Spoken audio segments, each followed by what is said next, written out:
Good morning बच्चों, मैं मोनिका शर्मा आपकी मैथ्स की टीचर आज की कक्षा में आपका स्वागत करती हूँ। आज हम पढ़ेंगे कक्षा 3 की गणित का अध्याय 13 जिसका नाम है लंबाई मापन। और इसके भाग 2 में आज हम लंबाई के मापन की अमानक इकाइयों के बारे में पढ़ेंगे कि हम लंबाई को किस किस के द्वारा नाप सकते हैं या किन किन चीजों से अपनी वस्तुओं को या आसपास की वस्तुओं की लंबाई को नापते हैं। तो चलिए कक्षा में। अब आपके सामने यहाँ जो पहला प्रश्न दिया हुआ है वो ये है कि निम्न चित्रों को देखिए और मापन के लिए उपयुक्त इकाई बताइए।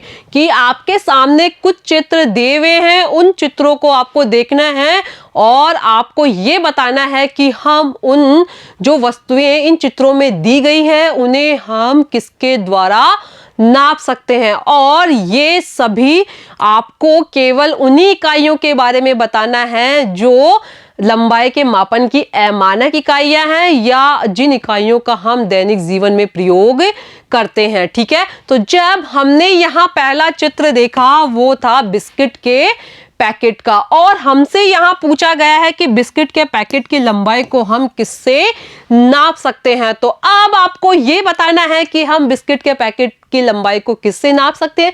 क्या हम बिस्किट के पैकेट की लंबाई को कदमों के द्वारा नाप सकते हैं? तो नहीं, क्योंकि जो बिस्किट के पैकेट की लंबाई होती है वो सिर्फ इतनी सी होती है, तो हम उसे अपने कदमों के द्वारा नहीं नाप सकते हैं। अब क्या हम बिस्किट के पैकेट को अपने हाथ से नाप सकते हैं? तो हम बिस्किट के पैकेट को अपने हाथ से भी नहीं नाप सकते हैं। तो अब हमें ये सोचना है कि हम बिस्किट के पैकेट को अपने दैनिक जीवन में किससे नाप सकते हैं। तो जब हमने दिमाग लगाया या थोड़ा बहुत सोचा कि बिस्किट के पैकेट को हम कैसे नाप सकते हैं, तो हमें याद आया कि हम बिस्किट के पैकेट को अपनी अंगुल से नाप सकते हैं या ऐसे एक साथ 2 अंगुल रखकर या 3 अंगुल रखकर हम बिस्किट के पैकेट को नाप सकते हैं। तो यहाँ हमसे पूछा गया था कि बिस्किट के पैकेट की लंबाई को किसके द्वारा नापा जा सकता है। तो हमें यहाँ 2 ऑप्शन दिए गए थे, पहला था हाथ द्वारा और दूसरा था अंगुल द्वारा। तो हम बिस्किट के पैकेट की लंबाई को किससे नाप सकते हैं? हम नाप सकते हैं अंगुल द्वारा। तो हम यहाँ अंगुल के आगे सही का निशान लगा देंगे। ठीक है, अब आगे हमें दिया हुआ है कि यहाँ हमारा घर बना हुआ है और यहाँ दूसरी तरफ एक पहाड़ी है और हमें पहाड़ी तथा घर के बीच की दूरी किससे नापा जा सकता है, ये इस प्रश्न में हमसे पूछा गया है। तो हमें यहाँ पूछा गया है कि घर और पहाड़ी के बीच की दूरी को हम किससे नाप सकते हैं। और हमें पता है कि यदि यहाँ हमारा घर है और यहाँ पे पहाड़ी है तो घर और पहाड़ी के बीच में दूरी थोड़ी ज़्यादा है और जो लंबाई है उसे हम किससे नाप सकते हैं। तो जब हमने यहाँ घर और पहाड़ी के बीच की दूरी को देखा तो क्या हम इसे बालिस्ट के द्वारा नाप सकते हैं? तो नहीं, क्योंकि ये जो इसकी लंबाई है घर और पहाड़ी के बीच की ये थोड़ी ज़्यादा है या इसकी जो दूरी है वो थोड़ी ज़्यादा है, तो उसे हम बालिस्ट के द्वारा नहीं नाप सकते हैं। तो क्या हम अपनी अंगुल के द्वारा यहाँ घर और पहाड़ी के बीच की दूरी को नाप सकते हैं? तो नहीं, क्योंकि यहाँ जो दूरी है वो ज़्यादा है। तो क्या हम हमारे हाथ से पहाड़ी और घर के बीच की दूरी को नाप सकते हैं?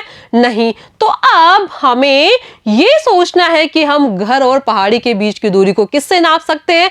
तो हमें याद आया कि हम घर और पहाड़ी के बीच की दूरी को अपने कदमों के द्वारा नाप सकते हैं। किसके द्वारा नाप सकते हैं? कि हम चलकर अपने कदमों के द्वारा घर और पहाड़ी के बीच की दूरी को नाप सकते हैं। तो हम यहाँ कदमों द्वारा और कदम के आगे सही का निशान लगा देंगे।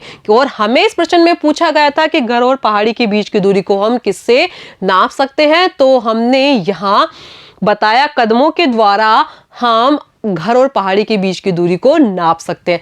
अब अगला जो प्रश्न है उसमें हमसे पूछा गया है कि जो ये खंबे की ऊंचाई है, कि हमारे सामने एक खंबा बना हुआ है और उसकी ऊंचाई हमें बतानी है, तो हम उसकी ऊंचाई को किसके द्वारा नाप सकते हैं। अब क्या हम खंबे की ऊंचाई को अपने अंगुल के द्वारा नाप सकते हैं? तो खंबे की ऊंचाई बहुत ज्यादा होती है तो उसे हम अपनी अंगुल से नहीं नाप सकते हैं।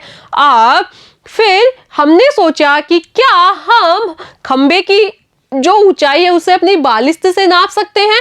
तो नहीं, हम खंबे की ऊंचाई को अपनी बालिश्त से भी नहीं नाप सकते।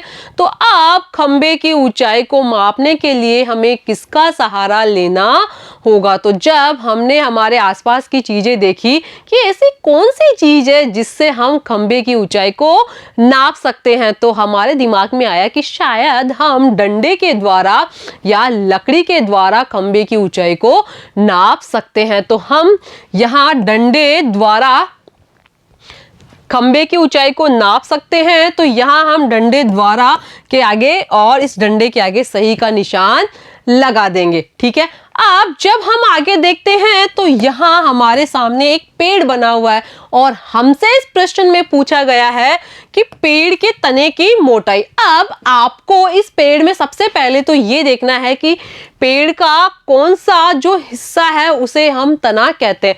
तो पेड़ का जो ये हिस्सा है उसे हम तना कहेंगे। अब यदि ये हिस्सा तना है तो हमें इस प्रश्न में बताना क्या है? तो हमें यहाँ इस प्रश्न में पूछा गया है कि पेड़ के तने की मोटाई, मतलब ये जो तना है इसकी मोटाई कितनी है। अब इसकी मोटाई हमें बतानी है, तो अब हम इसकी मोटाई या पेड़ के तने की मोटाई किससे बताएंगे? अब हमारे सामने यहाँ दो ऑप्शन दिए हुए हैं। अब ये जो पहला, क्या हम रस्सी के द्वारा पेड़ के तने की मोटाई को नाप सकते हैं? और दूसरा ऑप्शन है, क्या डंडे द्वारा हम पेड़ की तने की मोटाई को माप सकते हैं? तो हमने सोचा कि हम डंडा एकदम सीधा होता है और उसके द्वारा पेड़ के तने की मोटाई, क्योंकि मोटाई को हमें चारों तरफ से नापना होगा, पेड़ के तने की मोटाई को हमें चारों तरफ से नापना होगा और डंडा एकदम सीधा रहता है तो उससे हम यहाँ पेड़ के तने की मोटाई को नहीं नाप सकते। तो हमें किसका सहारा लेना होगा पेड़ के तने की मोटाई को नापने के लिए? हमें सहारा लेना होगा यहाँ रस्सी का। यदि हम रस्सी को पेड़ के ऐसे बांधेंगे तो हमें पता चल जाएगा कि जो पेड़ के तने की मोटाई है वो कितनी है। तो हमें यहाँ पेड़ के तने की मोटाई को नापने के लिए रस्सी का सहारा लेना होगा। और हमसे इस प्रश्न में पूछा गया था कि पेड़ के तने की मोटाई को किससे नापा जा सकता है? तो यहाँ लिखा हुआ रस्सी द्वारा, उसके आगे हम सही का निशान लगा देंगे और यहाँ जो रस्सी बनी हुई है उसके आगे भी हम सही का निशान लगा देंगे। ठीक है, अब आगे हम देखते हैं। तो इस प्रश्न में हमसे पूछा गया है कि पानी की टंकी की गहराई, कि आपके सामने यहाँ पानी की टंकी बनी हुई है। अब आपको इसकी गहराई बताना है। गहराई मतलब कि इसके अंदर कितना पानी भरा जा सकता है या इस पानी की टंकी के अंदर कितना पानी भरा हुआ है। तो इसे नापने के लिए हम किसका प्रयोग करेंगे? क्या हम अपने कदमों के द्वारा यहाँ जो पानी की टंकी है उसकी गहराई को नाप सकते हैं? तो नहीं, हम कदमों के द्वारा पानी की टंकी की गहराई को नहीं नाप सकते हैं। तो अब हमें पानी की टंकी की गहराई को नापने के लिए किसकी आवश्यकता होगी या हमें किसका सहारा लेना पड़ेगा?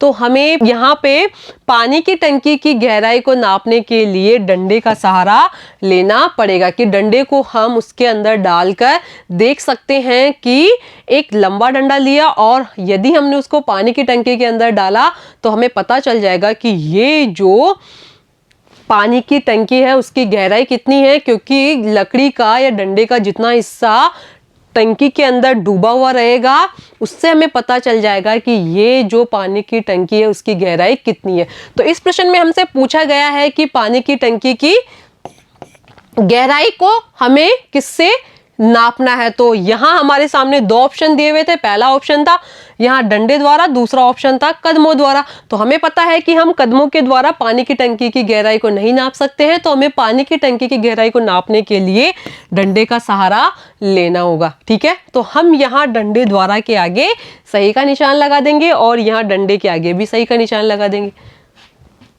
ठीक है बच्चों, आपको आज की कक्षा कैसी लगी? आज की कक्षा में हमने अध्याय 13 जिसका नाम है लंबाई मापन, उसके भाग 2 में लंबाई के मापन की अमानक इकाइयों के बारे में चर्चा की और इससे अगली कक्षा में हम इससे अगले भाग के बारे में पढ़ेंगे। धन्यवाद।